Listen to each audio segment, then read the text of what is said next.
नमस्कार, आप देख रहे हैं भारत एक्सप्रेस का डिजिटल प्लेटफॉर्म और मैं हूं आपके साथ स्फूर्ति सिंह। इस वक्त की बड़ी खबर सामने आ रही है जहां पर बांग्लादेश में ब्लास्ट हुआ है। कुछ शरारती तत्वों द्वारा ये ब्लास्ट किया गया है। आपको बता दें कि काफी दिनों से उस्मान हादी की मौत की खबरों के बाद में वहां पर हिंसा भड़क रही है और आज इस तरह का ब्लास्ट होना, इस पर ज्यादा जानकारी के लिए मेरे साथ मेरे सहयोगी मुचकुंद राय मौजूद है। इनसे बात करते हैं। मुचकुंद, किस प्रकार से बम ब्लास्ट हुआ है, क्या कुछ जानकारी आपके पास है? जी बिल्कुल, ये ब्लास्ट ढाका में हुआ है और जहाँ तक सूत्रों के हवाले से एक खबर मिल रही है कि ये ब्लास्ट पेट्रोल बम शायद था और उसमें एक लोग की मृत्यु भी दिखाई जा रही है, जिससे उसके अंग काफ़ी उड़े उड़े दे। सूत्रों के हवाले से एक खबर मिल रही है हमको। और इस पर हम बात करें अगर शुरू से, तो ये मामला साल 2024 से देखने को मिल रहा है, जब शेख हसीना की सरकार बांग्लादेश में गिरी।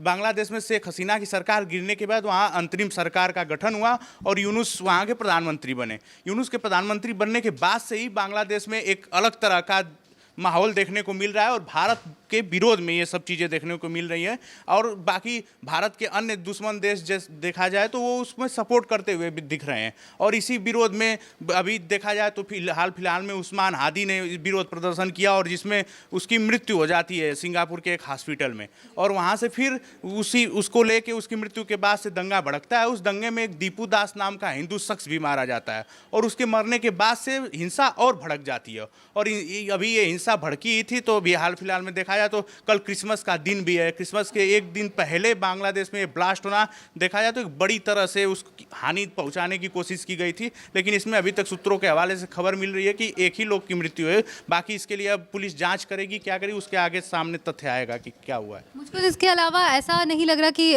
बांग्लादेश में शेख हसीना के वापसी के लिए, यानी उनके प्रत्यर्पण की मांग की गई थी, उसके बाद से ऐसी हिंसा लगातार होती जा रही है। क्या कुछ इसके मतलब आपको ऐसे लग रहे हैं, क्या मायने हो सकते हैं? जी बिल्कुल, अभी हाल ही फिलहाल में एक खबर देखने को मिली थी कि शेख हसीना की बांग्लादेश में वापसी हो सकती है और उस वापसी में पार्टी अवामी लीग चुनाव भी लड़ सकती है, क्योंकि अभी अगले साल 2026 में बांग्लादेश में आम चुनाव होने वाले हैं जिसकी घोषणा हो चुकी है।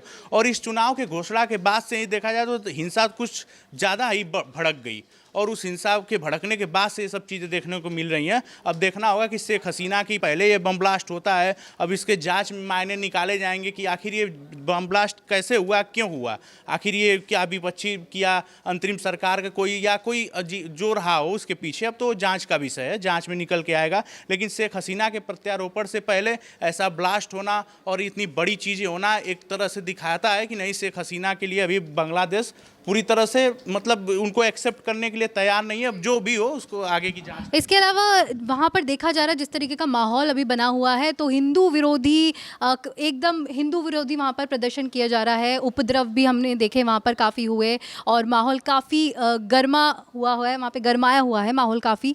तो क्या लग रहा है कि क्या एक जो राजनीतिक तौर पे अगर देखा जाए तो वहाँ पे इलेक्शन ही एक मात्र वहाँ पर ये चेंजेस का सहारा हो सकता है?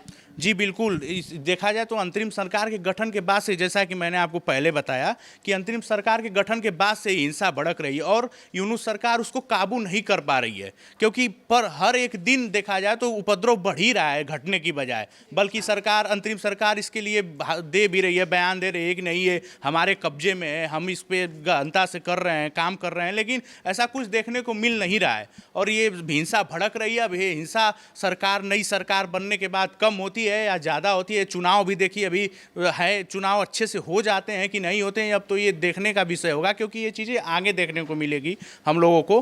बाकी अब इसमें शेख हसीना का प्रत्यारोपण होना है, प्रत्यारोपण के बाद देखिए, क्योंकि उनको फांसी की सज़ा भी सुनाई गई थी, सजाए मौत उनको दिया गया था। अब उसके बाद से अभी शेख हसीना का प्रत्यारोपण हुआ नहीं सज़ा के बाद से, तो अब देखिए इसमें क्या होता है। और ये बम ब्लास्ट देखा जाए तो एक तरह से बांग्लादेश को दहलाने या ढाका में ये बम ब्लास्ट ये उपद्रव को बढ़ाने की ओर साजिश थी और ये उपद्रव अब देखिए बढ़ता है कि क्या होता है, पुलिस प्रशासन इस पर क्या निर्णय लेता है, जानकारी अब देखने को मिलेगी आगे कि कैसे क्या होता है। जी बिल्कुल, तो आने वाला समय ही बताएगा कि बांग्लादेश में जो हालत बने हुए हैं क्या वो सामान्य होते दिखते हैं या नहीं, और जिस प्रकार से अभी खबर आई है कि वहाँ पे एक ब्लास्ट हुआ है तो इसको क्या संज्ञान में लिया जाता है ये वक्त ही बताएगा। इसी के साथ मैं स्फूर्ति सिंह, भारत एक्सप्रेस न्यूज़।